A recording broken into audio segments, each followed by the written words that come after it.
Hi everybody, कैसे हैं आप लोग। आई होप आप सभी लोग अच्छे होंगे, सेफ होंगे और अच्छे से पढ़ाई भी कर रहे होंगे। This is Ruchika and welcome to my channel. So आज हम स्टार्ट करेंगे हमारा chapter number 6 of business studies, that is staffing. और इससे पहले ऑलरेडी हम 5 चैप्टर्स डिटेल में कवर कर चुके हैं। अगर आपने नहीं पढ़े हैं अभी तक वो चैप्टर्स तो आप जाके देख सकते हो। आपको आई बटन पर क्लिक करके उसका लिंक मिल जाएगा प्लेलिस्ट का, उसमें सारे ही वीडियोज़ हैं, सारे चैप्टर के वीडियोज़ टॉपिक वाइज गिवन है। आज हम बात करेंगे हमारे 6th चैप्टर की, जो कि है स्टाफिंग। तो देखो, इससे पहले आपको अगर याद हो तो मैंने आपको बताया था कि जो हमारी प्रोसेस होती है मैनेजमेंट की प्रोसेस, जो हमने फर्स्ट चैप्टर में ही पढ़ा था, उसमें ना 5 स्टेप्स होते हैं आपके। क्या होते हैं, मैंने पॉज डीसी करके याद करवाया था, POSDC।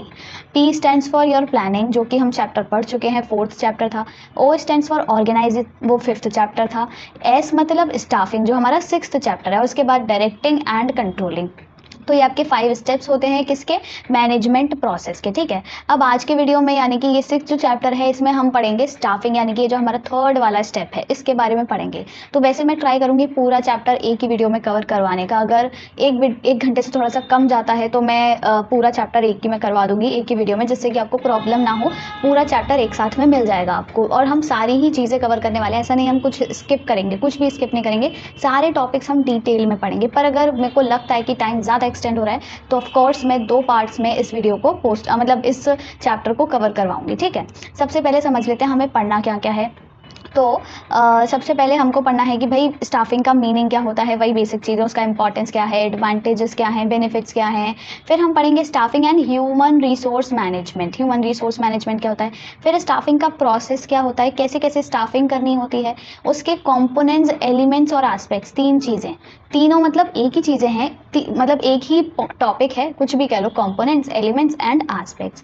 फिर आता है लास्ट में मेथड्स ऑफ ट्रेनिंग। तो ये सारी ही चीज़ें हमें आज के वीडियो में पढ़नी है, यानी कि इस चैप्टर में पढ़नी है। आगे बढ़ने से पहले प्लीज़ जिसने भी चैनल को सब्सक्राइब नहीं किया है तो जल्दी से सब्सक्राइब कर देना, और वीडियो को अपने फ्रेंड्स के साथ में शेयर कर देना। जो भी आपके ग्रुप्स हैं व्हाट्सएप पे, इंस्टाग्राम पे, स्नैप पे, टेलीग्राम पे, तो अपने फ्रेंड्स के साथ ज़रूर शेयर कर देना। ओके, अब हम बात करते हैं फटाफट से। सबसे पहले हमारे मीनिंग की, मीनिंग क्या होता है, स्टाफिंग का मतलब क्या होता है। देखो, स्टाफिंग जो वर्ड है उससे आपको समझ आ रहा होगा। स्टाफ पता है ना, आपके स्कूल में स्टाफ है टीचर्स का, मतलब group of employees, kind of, ये कह सकते हैं ना, ग्रुप ऑफ एम्प्लॉयज जो होते हैं।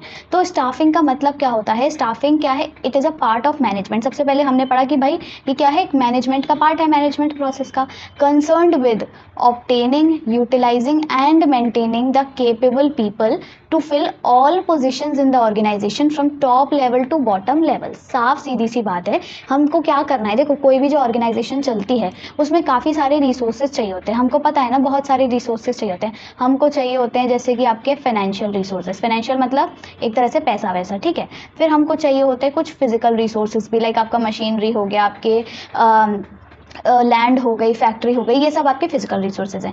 और साथ ही साथ हमको चाहिए होते हैं कुछ ह्यूमन रिसोर्सेज। ह्यूमन रिसोर्सेज भी तो चाहिए जब हमारे पास फाइनेंशियल रिसोर्सेज होंगे, हमारे पास फिजिकल रिसोर्सेज होंगे।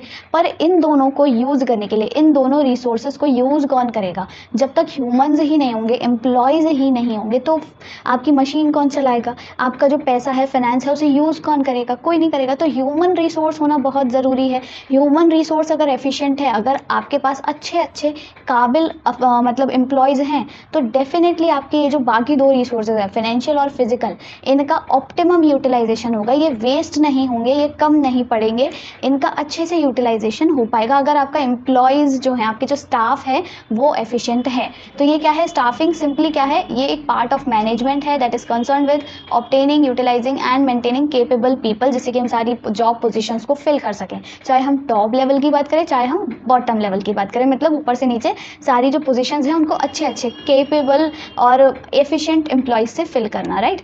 इसमें क्या आता है, it involves the scientific and systematic procurement. Scientific और सिस्टमेटिक प्रोक्योरमेंट होता है, एलोकेशन होता है, मतलब distribution, utilisation and conservation and development of human resources. Human resources मतलब स्टाफ, आपके एम्प्लॉयज़। ये क्या है, सिंपल सी बात है, एक आर्ट है। किसकी art, acquiring, developing and maintaining. Acquire करना, उनको और डेवलप करना, और उनको उनके जो स्किल्स हैं, टैलेंट्स, उनको मेंटेन करके रखना। Maintaining a satisfactory and satisfied work force. अपनी जो वर्क फोर्स है, अपनी जो स्टाफ है ना, उसको अच्छा स्टाफ एक्वायर करना, फिर उनको डेवलप करो, उनको मेंटेन रखो। तो ये सारी जो प्रोसेस होती है स्टाफिंग के अंदर आती है। तो स्टाफिंग में सिर्फ ये नहीं कि आपको लोगों को भर्ती करना है, नहीं, आपको उन लोगों को पहले अच्छे लोग ढूंढने हैं, फिर उन सारे लोगों में से सेलेक्ट करने हैं कौन सी आपकी जॉब पोजीशन के लिए एकदम सूटेबल है। ऐसे नहीं कि आप बहुत हाईली क्वालिफाइड लोगों को रख लो, उतनी ज़रूरत ही नहीं है, या फिर आप अंडर क्वालिफाइड लोगों को रख लो, वैसा भी नहीं चलेगा। तो आपको सही बढ़िया मतलब केपेबल आपके एम्प्लॉयज़ चाहिए होंगे। साथ ही साथ आपको उनकी ट्रेनिंग पर, डेवलपमेंट पर, उनकी स्किल्स पर भी काम करना पड़ेगा। ऐसे नहीं चलेगा कि बस भर्ती कर ली फिर उनसे काम करवाए जा रही हूँ रगड़ रगड़ के, ऐसा नहीं चलेगा। ठीक है, स्टाफिंग क्या है और आगे समझ लेते हैं। ये एक फंक्शन है by which a manager builds an organisation, जिससे एक ऑर्गेनाइजेशन चल रहा है, एक ऑर्गेनाइजेशन खड़ा हुआ है through the recruitment, selection and development. मैंने बोला ना, इससे पहले तो रिक्रूटमेंट करना है, फिर सेलेक्ट करना है कौन सा अच्छा है हमारे लिए, फिर जो सेलेक्ट कर लिया उसको डेवलप करना है, development of the individual which also includes a series of activities. और इसमें बहुत सारी एक्टिविटीज़ आती हैं, बहुत लंबा चौड़ा प्रोसेस है जो आप आगे जाके भी पढ़ने वाले हो इसी चैप्टर में। It ensures that the organisation has right number of people, ये ज़रूर याद रखना कि सही नंबर ऑफ पीपल हो, राइट नंबर मतलब ज़्यादा भी ना हो कम भी ना हो, and the right kind of people, सही तरीके के लोग हो। ये नहीं कि सिर्फ काम करने में अच्छे तो रख लिया पर उनके वैसे मतलब बैकग्राउंड अच्छा नहीं है, थोड़े गुंडे मवाली लोग हैं, तो ऐसे लोग कौन रखता है, right. Eight the right places, सही जगह पर, राइट टाइम पर, and performing the right thing. तो ये सारा क्या है, स्टाफिंग में सारी एक्टिविटीज आ जाती हैं। और अगर आपसे डेफिनेशन पूछता है, सिंपल 2 लाइन में डेफिनेशन बताओ, व्हाट इज स्टाफिंग। तो स्टाफिंग क्या है, it is the recruitment, selection, development, utilisation, compensation, motivation of human resources. सबसे पहले रिक्रूटमेंट करना है, फिर रिक्रूटमेंट कर लिया, मतलब रिक्रूटमेंट मतलब सबको इनवाइट करना, आ जाओ आ जाओ, हमारे यहाँ भर्ती है, हमारे यहाँ जॉब पोजीशन खाली है, आ जाओ आ जाओ, सब आ गए। फिर सेलेक्ट करो, सिलेक्शन हो गया, फिर जो सेलेक्ट कर लिया उसका डेवलपमेंट करो, फिर उसका यूटिलाइजेशन करो, उसको उसकी स्किल्स को यूज़ करो, आप उसके टैलेंट को यूज़ करके उससे काम करवाओ। अब काम करवा रहे हो वो फ्री में नहीं करेगा, उसको कॉम्पनसेशन दो, जो सारे वर्ड्स मैं बोलती जा रही हूँ लाइन से लिखे हुए, फिर उनको कॉम्पनसेशन दो, फिर और उनको और ज़्यादा मोटिवेट करो कि भाई तुम और अच्छा काम करो, हमारा भी भला होगा, तुम्हारा भी भला होगा, हमारा भला होगा तो हम तुम्हारी सैलरी बढ़ाएंगे। और इस तरीके से आपको पूरे ह्यूमन रिसोर्स को मैनेज करना है। तो आई होप समझ आ गया होगा ह्यूमन रिसोर्स क्या होता है, स्टाफिंग क्या होता है। ठीक है, अब नेक्स्ट हम बात करते हैं इसके फीचर्स की। तो देखो फीचर्स में कुछ नहीं है, सबसे बड़ी बात, सबसे पहला पॉइंट क्या है, इंटीग्रल पार्ट ऑफ मैनेजमेंट है। मैंने बताया मैनेजमेंट में बहुत ज़्यादा ज़रूरी है स्टाफिंग। अगर मतलब आपके पास ह्यूमन रिसोर्सेज ही नहीं होंगे, स्टाफ ही नहीं होगा, तो आपके बाकी रिसोर्सेज को कौन संभालेगा। नेक्स्ट आता है परवेसिव, ये हर जगह होता है, हर ऑर्गेनाइजेशन में होता है, हर लेवल पर होता है। हर लेवल पर आपको एम्प्लॉयज़ तो रखने ही पड़ेंगे, क्योंकि अल्टीमेटली एम्प्लॉयज़ ही काम करने वाले हैं। भले कुछ भी रख लो, मतलब आप कितना भी फाइनेंशियल रिसोर्सेज इकट्ठे कर लो, फिजिकल रिसोर्सेज इकट्ठे कर लो, पर अगर ह्यूमन रिसोर्सेज नहीं है तो आपका काम नहीं चलेगा। और एफिशिएंट ह्यूमन रिसोर्सेज तो परवेसिव होता है, यानी कि हर जगह, प्रेजेंट एवरीवेयर। कंटिन्यूअस प्रोसेस होता है, ये नहीं कि आपने बस भर्ती कर ली फिर आपका काम खत्म, अब काम करवाओगे। आपको उन पर काम करना है, उनको इस तरीके से मेंटेन करके रखना है कि वो अच्छे से अपना काम करें। उनको टाइम टू टाइम मोटिवेट करो, उनको कुछ इंसेंटिव्स दो कि वो और ज़्यादा मोटिवेट हों, और उनकी ट्रेनिंग पर, उनके डेवलपमेंट पर, उनकी स्किल्स पर ध्यान दो, जिससे कि वो ग्रो करेंगे तो आपका ही ऑर्गेनाइजेशन ग्रो करेगा। नेक्स्ट हमारे पास आता है, ये डील करता है ह्यूमन बीइंग से, ऑब्वियसली, क्योंकि स्टाफ किसका बनता है, स्टाफ किससे बन रहा है, ह्यूमन बीइंग से ही तो बन रहा है, रोबोट से थोड़ी बन रहा है। तो ये ह्यूमन बीइंग से डील करता है। वाइड स्कोप होता है, वाइड स्कोप क्यों है, क्योंकि इसमें बहुत सारी एक्टिविटीज़ आ जाती हैं। सिर्फ भर्ती नहीं करनी है हमको, सिलेक्शन नहीं करना है हमको, उनकी डेवलपमेंट पे ध्यान देना है हमको, उनको मोटिवेट भी करना है। तो बहुत सारी एन नंबर ऑफ एक्टिविटीज़ आ जाती हैं। मल्टीपल ऑब्जेक्टिव एक्टिविटी, इस एक एक्टिविटी से यानी कि स्टाफिंग से बहुत सारे ऑब्जेक्टिव्स हमारे फुलफिल होते हैं। जैसे कि आपके जो भी रिस्पॉन्सिबिलिटीज़ हैं हमने पढ़ा हुआ है, ऑर्गेनाइजेशन की तरफ, एम्प्लॉयज़ की तरफ, सोसाइटी की तरफ, तो सारी चीज़ें फुलफिल, सारे ऑब्जेक्टिव्स फुलफिल हो जाते हैं। तो ये कुछ फीचर्स हैं स्टाफिंग के, समझ आ गया। नेक्स्ट हमारे पास आता है टॉपिक कि इंपॉर्टेंस क्या है, एडवांटेजेस क्या है, बेनिफिट्स क्या है और नीड्स क्या है। अब देखो सारी चीज़ें एक ही हैं, कुछ भी पूछ ले, चाहे इंपॉर्टेंस पूछे, चाहे एडवांटेजेस, चाहे नीड, चाहे बेनिफिट्स, सब में एक ही मतलब निकल के आएगा, है ना। इंपॉर्टेंस पूछेगा तो भी आप ये बताने वाले हो कि क्या क्या फ़ायदे हैं, ये अच्छा ये फ़ायदे हैं इसलिए। एडवांटेजेस पूछेगा तो भी फ़ायदे, बेनिफिट्स पूछेगा तो भी फ़ायदे।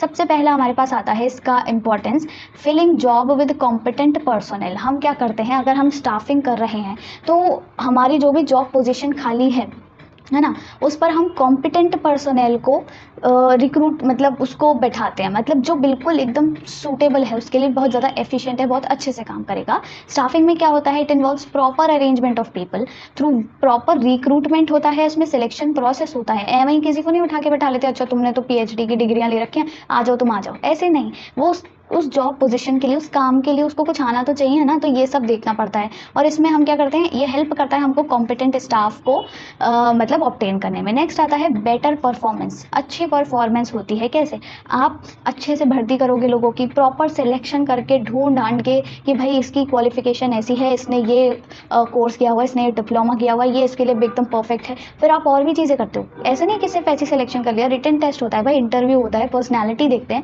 तो क्या होता है, हमको एकदम बढ़िया एफिशिएंट स्टाफ मिलेगा, बढ़िया कॉम्पिटेंट एम्प्लॉय मिलेगा। और जब हमको कॉम्पिटेंट एम्प्लॉय मिलेगा तो वो ढंग से काम भी तो करेगा, उसका परफॉर्मेंस बेटर होगा। तो हम यहाँ पे क्या करते हैं, क्वालिटी ऑफ पर्सन्स भी देखते हैं कि किस तरीके के लोग हैं। और ये क्या करता है, it ensures higher performance by putting the right person in the right job at the right time.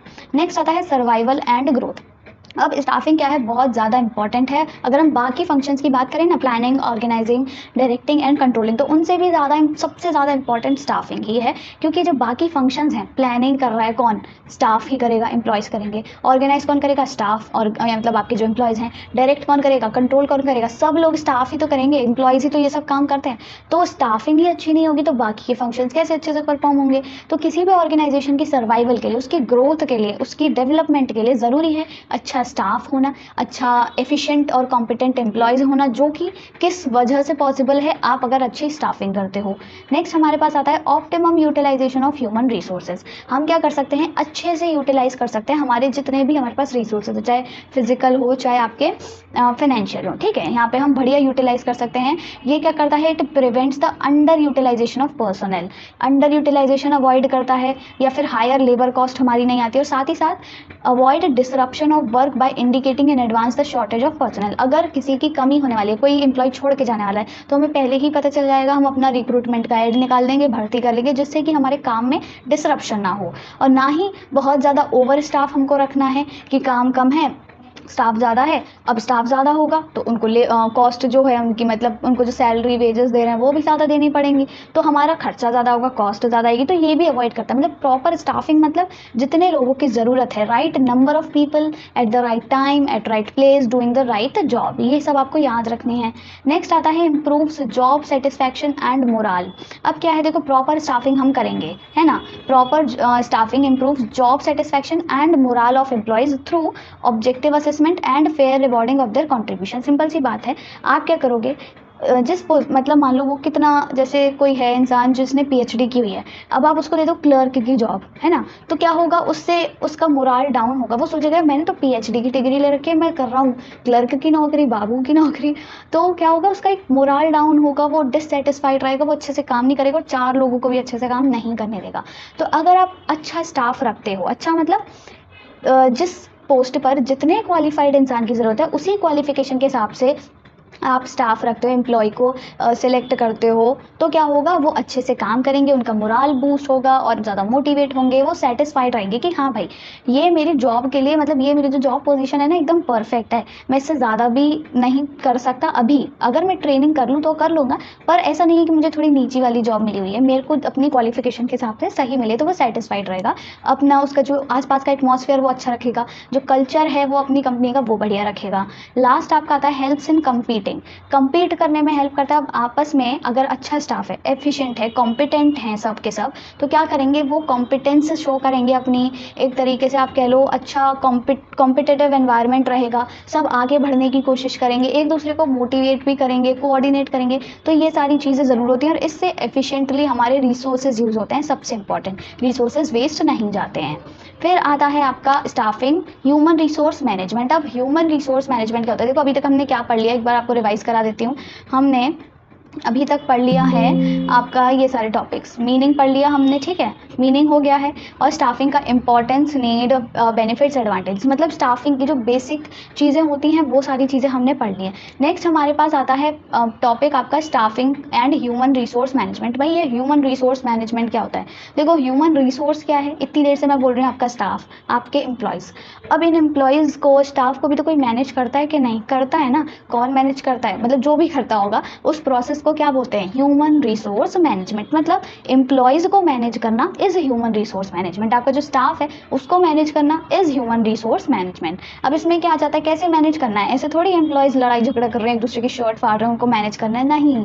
कैसे मैनेज करना है, ये देखना है कि वो काम कैसे कर रहे हैं, वो सब एक साथ में आके काम करें, अपने इंडिविजुअल गोल्स भी फुलफिल करें और अपनी जो ऑर्गेनाइजेशन के गोल्स हैं उनको भी फुलफिल करें। साथ ही साथ क्या करना है कि मतलब वो क्या बोलते हैं, अच्छे से काम करें, हमेशा मोटिवेटेड रहें। ये सारी चीज़ें हमने ध्यान में रख के चलनी है। इस तरीके से ह्यूमन रिसोर्स मैनेजमेंट होता है। उनकी ट्रेनिंग पर, उनकी स्किल्स पर, उनके टैलेंट्स पर हमको ध्यान देना, उनको डेवलप करना है और आगे तक पहुंचाना है। तो ह्यूमन रिसोर्स मैनेजमेंट क्या है, ये सबसे पहली बात एक प्रोसेस है जो कि क्या करती है, that brings people and organisations together. लोगों को और ऑर्गेनाइजेशन को साथ में लाती है, so that organisational and individual goals can be achieved. Human resource management क्या है और समझ लेते हैं अच्छे से। It can be defined as the art of procuring, developing and maintaining a competent workforce to achieve the goal of an organisation effectively and efficiently.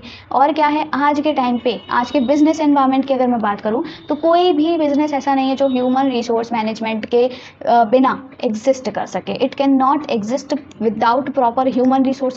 और अगर ह्यूमन रिसोर्सेज हैं तो उनको मैनेजमेंट भी चाहिए, मतलब उनको मैनेज भी करना पड़ेगा। तो ह्यूमन रिसोर्स मैनेजमेंट जो है ना, it has become the main focus of every organisation. क्यों? क्योंकि उनको पता है ह्यूमन रिसोर्स मतलब आपका स्टाफ, आपके एम्प्लॉयज़। अब एम्प्लॉयज़ अगर अच्छे से मैनेज्ड रहेंगे तभी वो आगे से अच्छे काम करेंगे, बढ़िया बढ़िया काम करेंगे, अपना खुद की ग्रोथ करेंगे, अपने ऑर्गेनाइजेशन की ग्रोथ करेंगे। और वही लोग हैं जो हमारे बाकी रिसोर्सेज को संभालते हैं, फिजिकल हो, फाइनेंशियल हो, कोई से भी हो।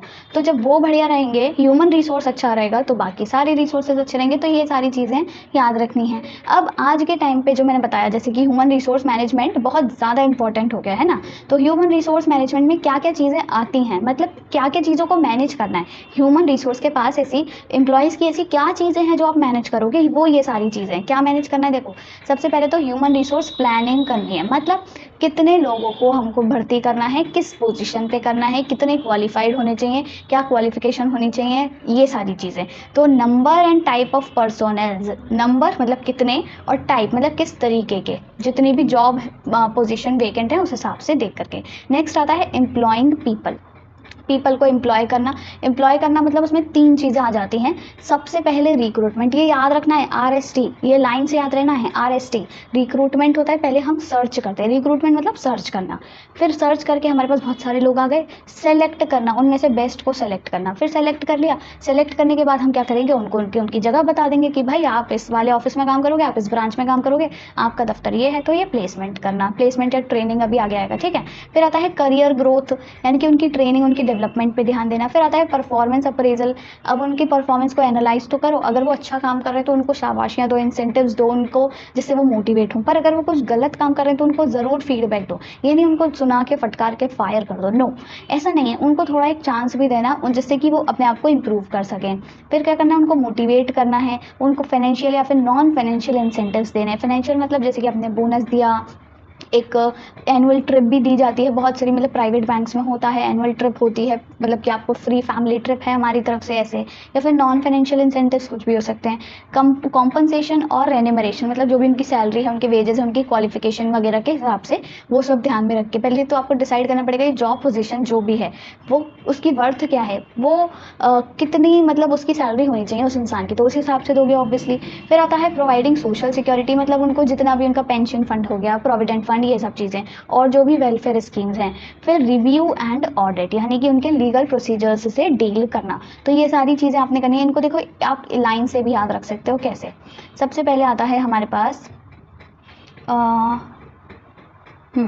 सबसे पहले देखो हमारे पास आता है कि हम क्या करेंगे, ह्यूमन रिसोर्स प्लानिंग करेंगे। सबसे पहले तो प्लानिंग ही करेंगे ना, कि वही किस तरीके के लोगों को रखें, कितने लोगों को रखें, प्लानिंग हो गई। फिर हमने लोगों को रख लिया, एम्प्लॉय कर लिया, ठीक है, उनको सेलेक्ट कर लिया, रिक्रूट कर लिया, सेलेक्ट कर लिया, उनका प्लेसमेंट हो गया। फिर जब उनका प्लेसमेंट हो गया तो हम ऐसे नहीं छोड़ेंगे, उनकी करियर की ग्रोथ पर ध्यान देंगे, यानी कि उनको ट्रेन करेंगे, उनके डेवलपमेंट में हेल्प करेंगे।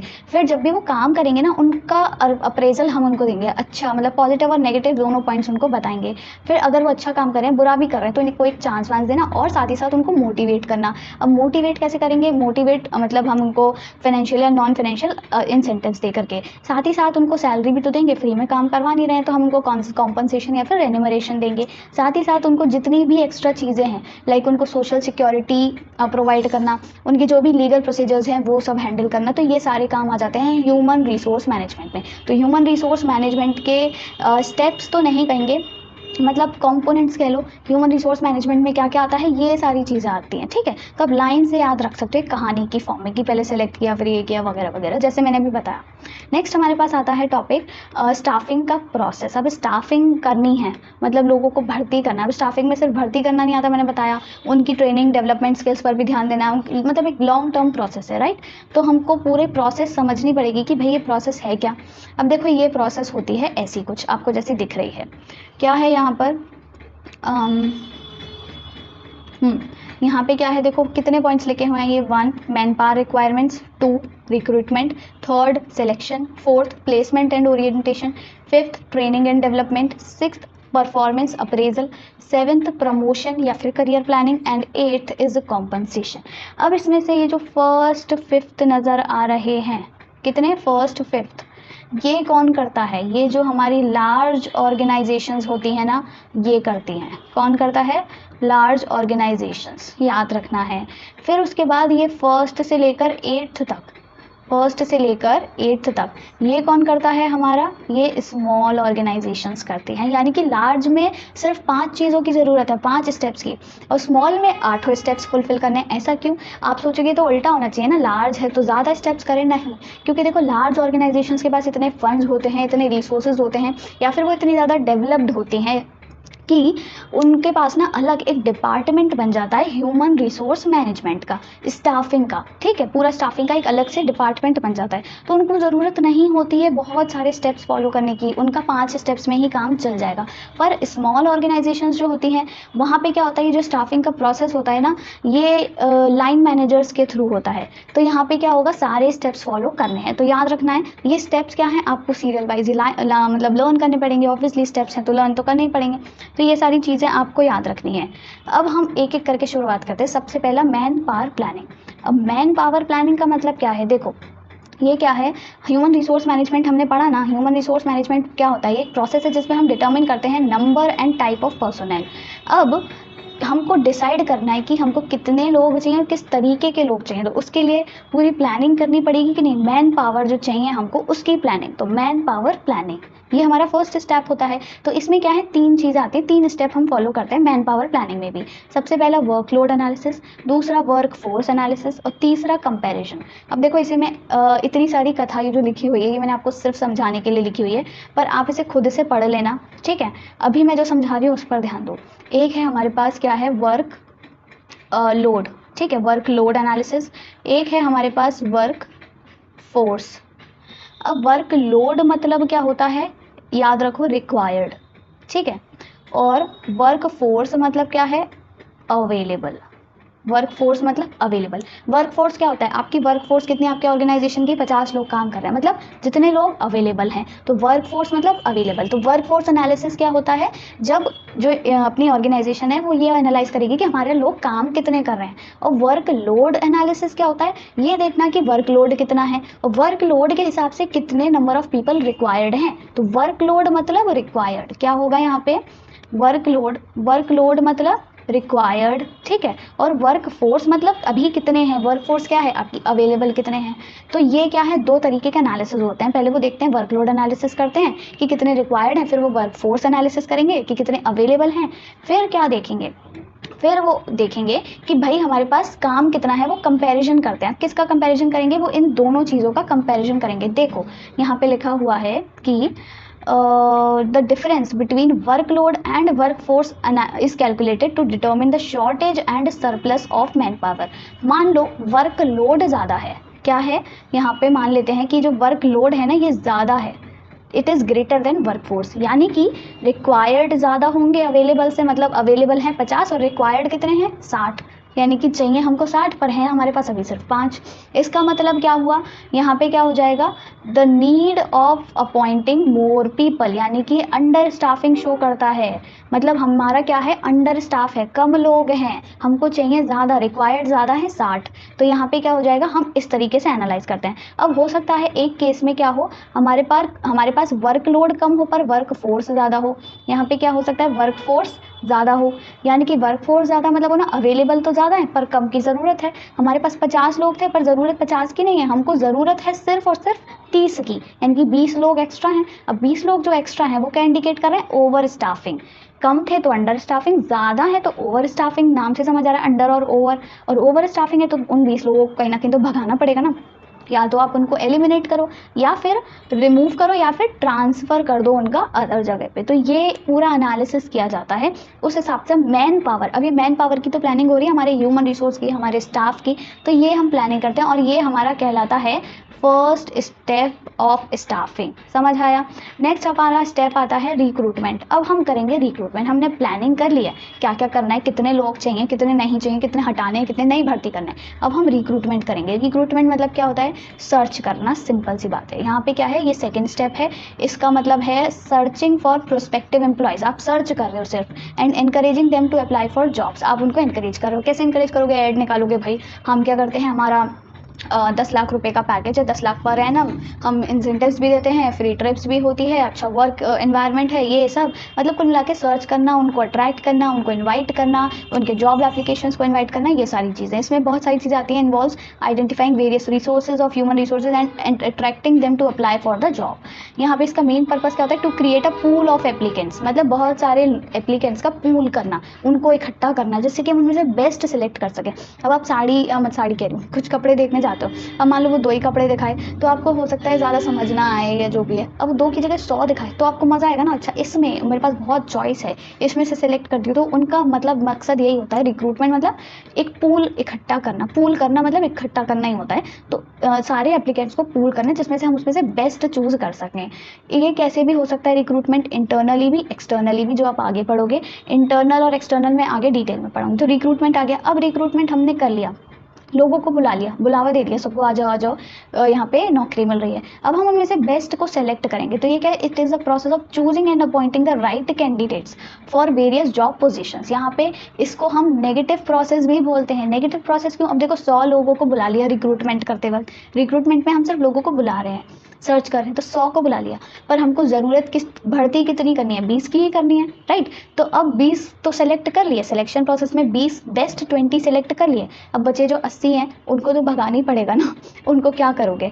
तो ये क्या है, इसीलिए एक नेगेटिव प्रोसेस होता है, because it involves the rejection of some candidates. इसमें काफ़ी सारे स्टेप्स होते हैं, इसमें भी जो आप आगे पढ़ोगे, इसीलिए मैं ये सारी चीज़ें अभी नहीं पढ़ा रही हूँ। ये सारी चीज़ें जो है ना, ये हम आगे डिटेल में पढ़ने वाले हैं, ये रिक्रूटमेंट, सिलेक्शन और ट्रेनिंग। तो ये सारी चीज़ें हम आगे पढ़ लेंगे। अगर आपको पढ़ना हो तो पढ़ सकते हो वीडियो पॉज करके।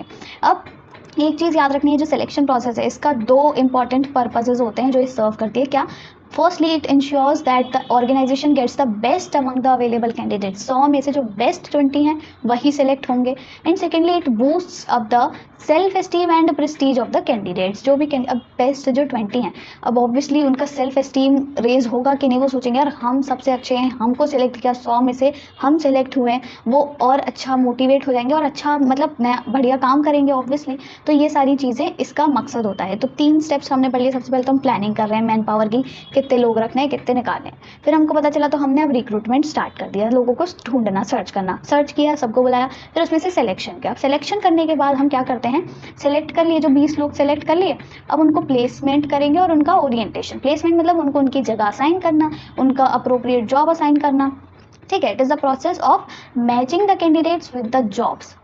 कौन सा इंसान किस पोजीशन के लिए मैच कर रहा है, वो कितना क्वालिफाइड है, तो ऑब्वियसली उसको वही जॉब मिलेगी। इसमें क्या होता है, every selected candidate is assigned the most suitable job for him.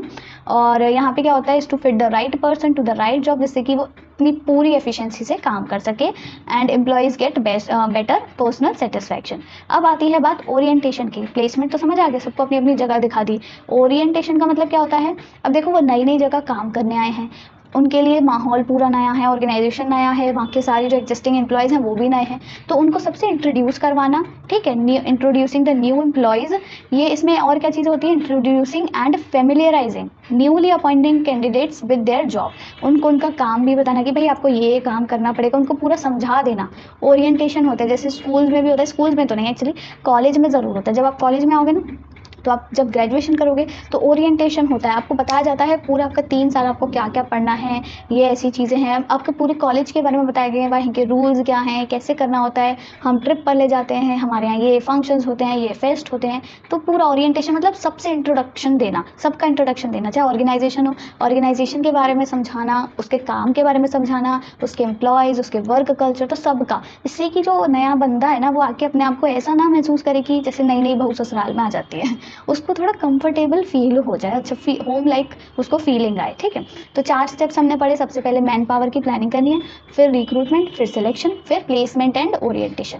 अब हमने सबको सबकी जगह दिखा दी, सबको इंट्रोड्यूस करवा दिया, सबको बढ़िया फीलिंग आ रही है, मस्त नौकरी लग गई। अब ऐसा नहीं है कि हमारा काम खत्म हो गया, नहीं, अब हमको उनको ट्रेनिंग भी देनी है और डेवलपमेंट भी करना है उनका। ट्रेनिंग मतलब यहाँ पे देखो, for this organisations either provide training themselves within the organisation और थ्रू एक्सटर्नल इंस्टीट्यूशंस। या तो वो ऑर्गेनाइजेशन खुद ही ट्रेनिंग प्रोवाइड करेगी या फिर किसी एक्सटर्नल, किसी बाहर के इंस्टीट्यूशन को हायर करके आपको ट्रेनिंग दिलवाएगी, मतलब ट्रेनिंग तो मिलनी ही मिलनी है। और इससे क्या होता है, इससे ऑर्गेनाइजेशन को भी फायदा होता है। If the employees are motivated enough, it will increase their competence and will be able to perform even better for the organisation. Obviously अच्छी ट्रेनिंग मिलेगी, उनकी स्किल्स एनहेंस होंगी और ज़्यादा नई चीज़ें सीखेंगे, तो ऑर्गेनाइजेशन के लिए भी अच्छा काम करेंगे और अपने लिए भी।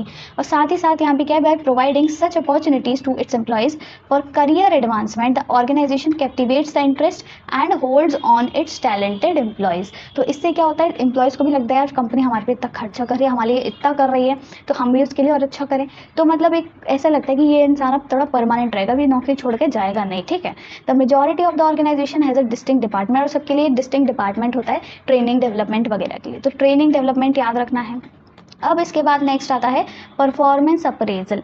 अब आपको याद हो, मैं एक बार दोबारा से रिकॉल करा देती हूँ, कोई दिक्कत नहीं है। यहाँ पे ये हमारे 5 स्टेप्स हो चुके हैं, ठीक है, ये वाले जो थे ना, ये 5 स्टेप्स हमारे हो चुके हैं, 5 तक, ट्रेनिंग एंड डेवलपमेंट तक, है ना। अभी जो 3 स्टेप्स बचे हैं, ये 3 लार्ज ऑर्गेनाइजेशंस नहीं परफॉर्म करेंगी, ये 3 स्मॉल ही करेगी। तो 5 स्टेप्स हमारे कौन कौन से हो चुके हैं, मैन पावर, पहले तो हम प्लानिंग करेंगे, फिर रिक्रूटमेंट किया, फिर हमने सिलेक्शन किया, फिर हमने उनकी जगह दिखाई, उनको इंट्रोड्यूस करवाया, प्लेसमेंट एंड ओरिएंटेशन, फिर हमने उनको ट्रेनिंग दी और उनके डेवलपमेंट पर ध्यान दिया, है ना।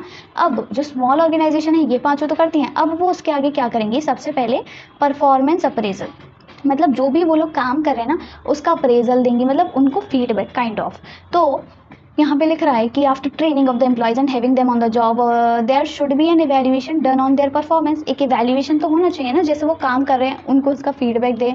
Every organisation has its means of appraisal, चाहे वो फॉर्मल हो चाहे वो इनफॉर्मल हो। अब अप्रेजल का मतलब क्या होता है, वैसे मैंने बता दिया, एक बार और समझ लो। It refers to the evaluation of the employees based on their past और प्रेजेंट परफॉर्मेंस, जो पहले ऑर्गेनाइजेशन में करके आए हैं, सीख के आए हैं कहीं से भी, और अब क्या कर रहे हैं उसके हिसाब से आप उनको फीडबैक दो, अप्रेजल दो। The employee should be well aware of his standards and his superior is responsible for providing feedback।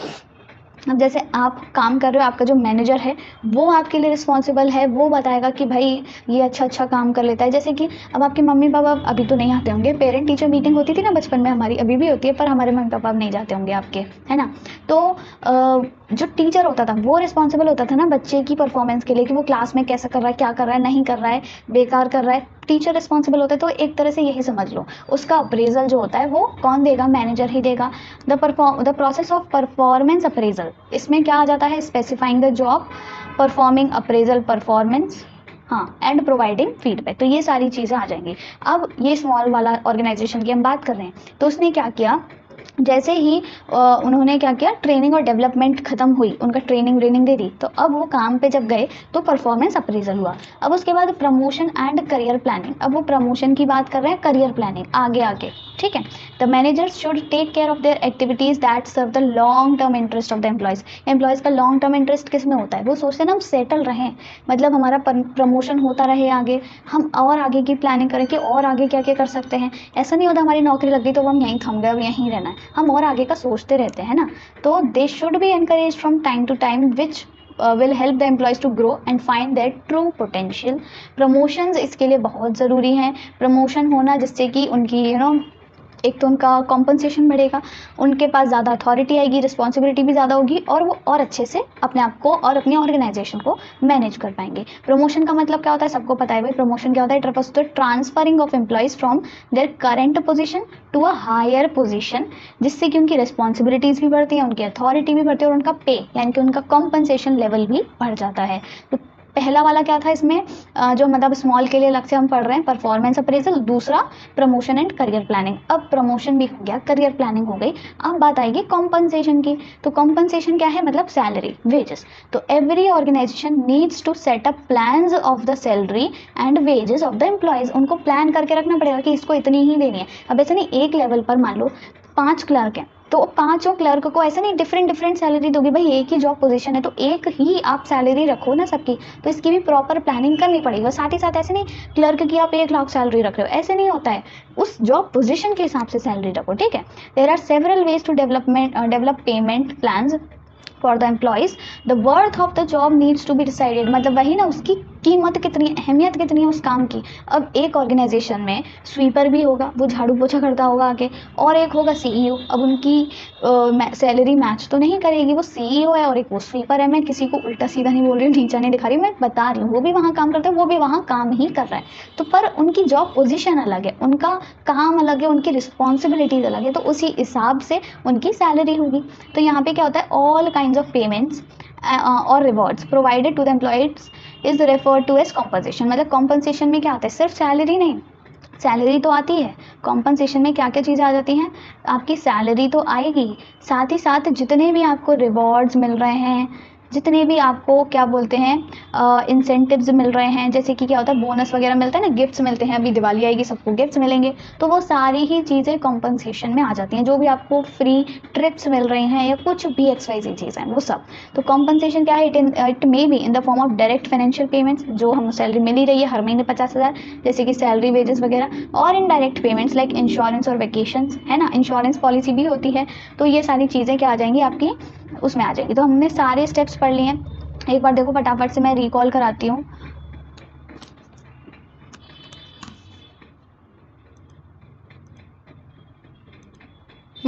यहाँ पे अब हम समझेंगे कि क्या क्या हमारे स्टेप्स हैं। देखो सबसे पहले हमने पढ़ा कि हमारा स्टेप क्या था, हाँ, मैन पावर प्लानिंग, ठीक है, मैन पावर की प्लानिंग करनी है सबसे पहले तो हमको, राइट। प्लान कर लिया, उसके बाद हम क्या करेंगे भाई, रिक्रूटमेंट करेंगे हमने, यानी कि सर्च करना, रिक्रूटमेंट मतलब सर्चिंग करना, सबको इकट्ठा कर लिया, बुलावा दे दिया।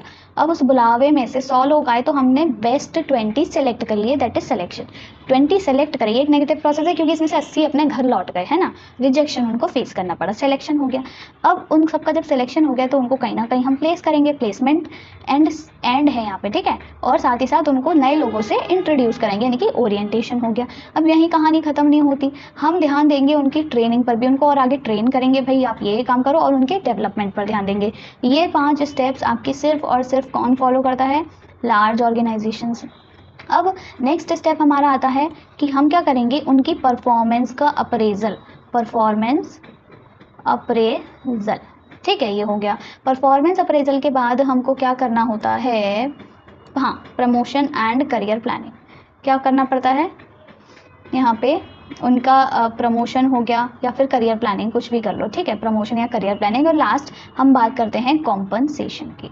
तो ये जो एक्स्ट्रा 3 स्टेप्स हैं ये कौन फॉलो करता है, ये जो एक्स्ट्रा हमारे 3 स्टेप्स हैं ये फॉलो किए जाते हैं बाय आपकी जो स्मॉल ऑर्गेनाइजेशंस होती है ना उनके थ्रू। तो ये जो शुरू के 5 स्टेप्स हैं ये तो सिर्फ फॉलो करेंगी हमारी लार्ज ऑर्गेनाइजेशंस, ठीक है। ये पर जो हमारे सारे 8 स्टेप्स हो गए, ठीक है, 8 स्टेप्स कौन फॉलो करेगा, स्मॉल, छोटी है तो ज़्यादा स्टेप्स कर फॉलो करेगी, वो जो बड़ी है उसको कम में काम चल जाएगा। अब इसके बाद हमारा नेक्स्ट टॉपिक आता है स्टाफिंग के कंपोनेंट्स, एस्पेक्ट्स एंड एलिमेंट्स, और ऑलरेडी बहुत ज़्यादा टाइम हो चुका है तो अब जितने भी हमारे बचे हैं कंटेंट्स, जैसे मैं बता देती हूँ क्या क्या बचा हुआ है। हमारा ये हो चुका है, मीनिंग हो गया, इंपॉर्टेंस वगैरह हो गया, और staffing and human resource management और स्टाफिंग प्रोसेस। अब ये 2 बचे हैं, ठीक है, कौन से कंपोनेंट्स वगैरह और मेथड्स ऑफ ट्रेनिंग। तो ये हम नेक्स्ट वीडियो में कवर कर लेंगे। ये पार्ट 1 था, पार्ट 2 भी मैं फटाफट से इसके बाद ही अपलोड कर दूंगी, नेक्स्ट डे को ही। So yes, that's all for this video. I hope आपको वीडियो अच्छा लगा होगा, तो please please please do give it a like, और अपने फ्रेंड्स के साथ ज़रूर शेयर करना, उन अपने जो भी ग्रुप में। और एंड अगर अभी तक आपने चैनल सब्सक्राइब नहीं किया है तो do subscribe it right now. Thanks for watching and have a nice day.